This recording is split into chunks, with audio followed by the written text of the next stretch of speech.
युवा वर्ग की आपको एक छोटी सी एक मिसाल मैं अपने से ही देती हूँ। आगरा में मैं दयालबाग विश्वविद्यालय में पढ़ाती हूँ, आगरा से आई हूँ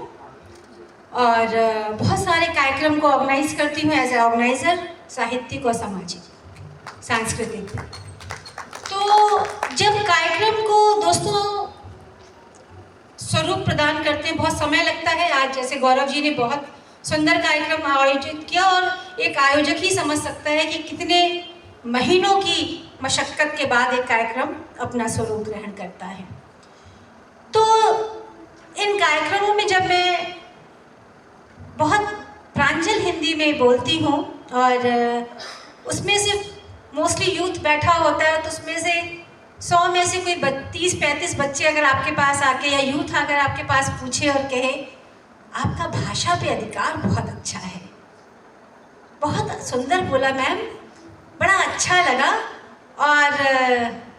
आपसे प्रभावित होकर हम लोग भी चाहेंगे कि ऐसी ही भाषा पे अधिकार लें, तो बहुत गर्व करने वाली बात होती है। मैं बच्चों को भी पढ़ाती हूँ तो मैं बोलती हूँ,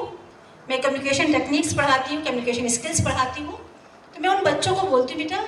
भाषा वो बोलो जिसमें सहजता महसूस हो, क्योंकि हम हिंदी में बोलते हैं, हिंदी में पढ़ते हैं, हिंदी में सोते हैं, हिंदी बिछाते हैं, हिंदी ओढ़ते हैं, हम सब लोग। भले अभी बहुत सारे सेशंस अंग्रेजी में हुए, लेकिन वो सब भी अपने घर जाकर अपनी हिंदी भाषा में ही बात करते हैं, क्योंकि उसी में आप सब से। तो मैं उन यूथ से यही बोलती हूँ कि बेटा उस भाषा पे गर्व करो जिसको तुम बोलते हो, शर्म तो उस भाषा पे करो जिसका व्याकरण भी तुम्हें ढंग से नहीं आता और तुम गलत सलत बोल के सोचते हो, क्योंकि भाषा कभी भी विद्वता की परिचायक नहीं है, उसका व्याकरण अब विद्वता का परिचायक है। अंग्रेजी केवल एक मात्र भाषा है। यहाँ पर पैनल डिस्कशन में जितने लोग बैठे थे अगर अंग्रेजी में बोल के गए तो उसका मतलब नहीं कि सबके सब विद्वान हैं।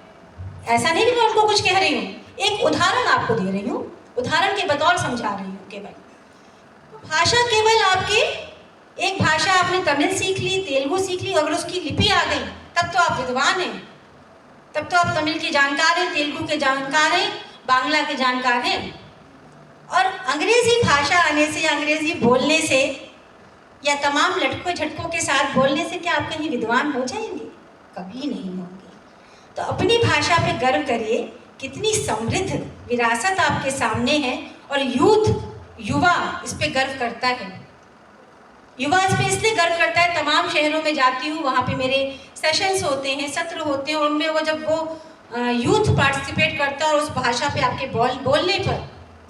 आपको दाद देता हो, तो उसका मतलब कि उसके हृदय में अंतस्थ है वो चीज़।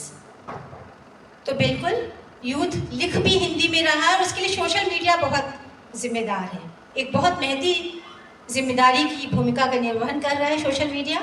और यूथ उससे इम्प्रेस्ड हो रहा है। अभी हम लोग खाने के लिए गए तो बाहर देखा, बाकायदा 70-80 बच्चे बैठे हुए थे, सारे के सारे युवा,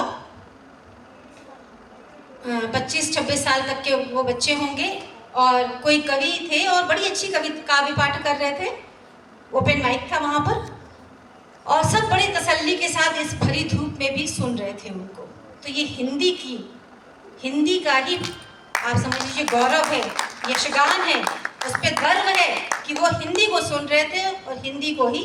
वो लिख रहे थे, हिंदी को ही वो पढ़ रहे थे। ऐसा नहीं कि मैं अंग्रेजी भाषा की या किसी और भाषा की मैं विरोधी हूँ, मेरी शिक्षा का माध्यम भी अंग्रेजी रहा, जहाँ पढ़ी, जहाँ पढ़ाया, लेकिन अपनी भाषा पे इसलिए गर्व करती हूँ कि उसको बोलने में मैं अंग्रेजी से ज़्यादा सहजता का अनुभव करती हूँ। इसका शब्दकोश मेरा बहुत विस्तृत है, अंग्रेजी का शब्दकोश मैं बेहिचक कहती हूँ, मेरा विस्तृत नहीं है। तो उसको बोलिए जिस भाषा में आपको गर्व हो, और हम सभी लोग अपने घर में चाहे कितने भी अंग्रेजीदान लोग हों, घर में तो आप हिंदी में ही बोलते होंगे। तो यूथ निश्चित ही इस भाषा को लेकर, और नई वाली हिंदी की जहाँ तक बात हो रही है, तो भाषा में जहाँ भी कठिनता होगी, दुर्बलता होगी और बहुत ज़्यादा क्लिष्ट शब्द होंगे, तो उससे निश्चित ही युवा वर्ग क्या हम लोग भी भागेंगे, है ना। बोलना अलग बात है और उसको लिखना अलग बात है। और आजकल जो लिखा जा रहा है, जो कहानियाँ लिखी जा रही हैं, जो किस्से लिखे जा रहे हैं, मैं कहानी वाचन भी करती हूँ, तो कहानी वाचन में आप बहुत कठिन कलम को नहीं पढ़ पाते हैं, ना लोग सुनते हैं। प्रेमचंद को सब बड़े सुंदर भाव से सुन लेते हैं जब कहानी वाचन होता है, क्योंकि कहानी वाचन का मतलब ही है कि यहाँ से बात निकल रही है और आप तक जुड़ रही है, आपका हृदय उसको आत्मसात कर रहा है, तभी तो मेरा बोलना और आपका सुनना सार्थक है, वरना तो कोई बात नहीं। तो लेकिन आप बहुत क्लिष्ट किसी को पढ़िए तो लोग सुनना नहीं पसंद करते, क्योंकि जब कहानी वाचन करते हैं तो आप उस लेखक की कहानी को अंगीकार करते हैं, आत्मसात करते हैं, याद करते हैं और उसके बाद वाचन करते हैं ना। ये भी एक विधा है कहानी वाचन, जो आजकल बहुत प्रचलित हो गई है। और हम लोग क्या करते हैं, बहुत अच्छे सरल हिंदी में लिखते हैं जो बच्चों तक के मन में जाती है और बच्चे उसको बहुत जल्दी आत्मसात कर लेते हैं। तो निश्चित ही युवा वर्ग मेरे आज यहाँ कम उपस्थिति है दिखाई दे रही है, लेकिन जितने भी लोग हैं अपने अपने फील्ड के बहुत माहिर लोग हैं, तो निश्चित ही इस विषय से और इस बात से सहमत होंगे कि युवा वर्ग हिंदी के प्रोत्साहन के लिए हिंदी को बढ़ावा बहुत दे रहा है और उसमें लिख भी बहुत अच्छा रहा है।